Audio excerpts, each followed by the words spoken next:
Gentlemen, I want to turn our attention right now to key issues involving foreign policy and national security. And Mr. Trump, I'll begin with you.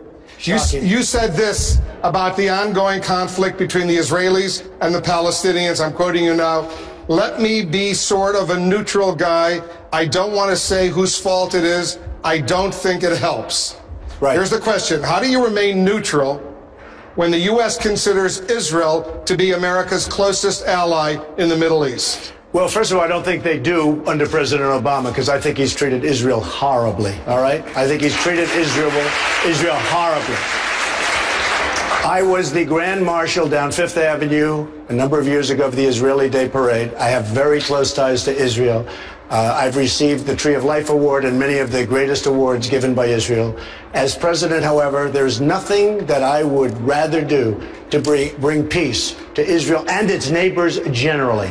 And I think it serves no purpose to say that you have a good guy and a bad guy. Now, I may not be successful in doing it. It's probably the toughest negotiation anywhere in the world of any kind, okay? But it doesn't help if I start saying, I am very pro-Israel, very pro, more than anybody on this stage. But it doesn't do any good to start demeaning the neighbors, because I would love to do something with regard to negotiating peace, finally, for Israel and for their neighbors.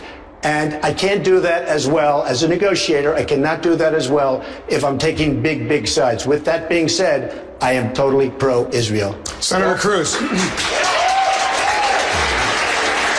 Well, this is another area on which Donald agrees with Hillary Clinton, and on which I disagree with them both strongly. Both Donald and Hillary Clinton want to be neutral, to use Donald's word, between Israel and the Palestinians. Let me be clear. If I'm president, America will stand unapologetically with the nation of Israel.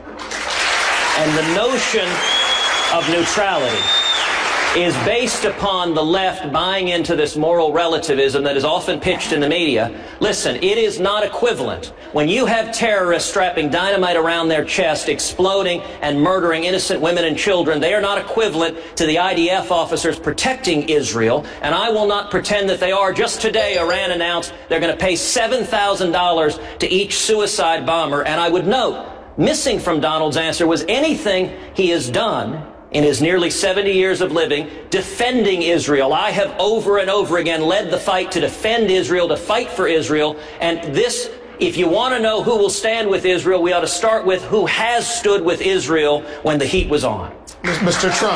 Well, I can only say I've been a big contributor to Israel over the years. I've received many awards from Israel, as I've said before. I have a great relationship with Israel, and I'm going to keep it that way. And if I could bring peace, that would be a fantastic thing. It would be one of my greatest achievements as president. Governor Kasich, I want you to weigh in.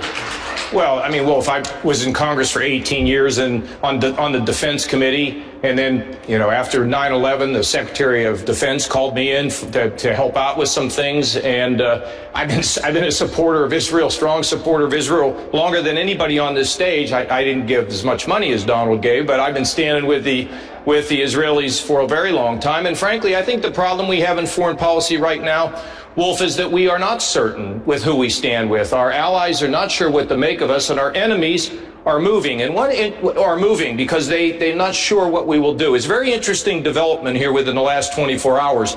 We said to the South Koreans that we would give them the high-altitude defense system. It really rattled the Chinese, and for the first time since we took positive action, the Chinese are beginning to take action against North Korea. When we stand firm and we let the world know who we're with, who we stand for, and we bring our allies together, that is the road forward.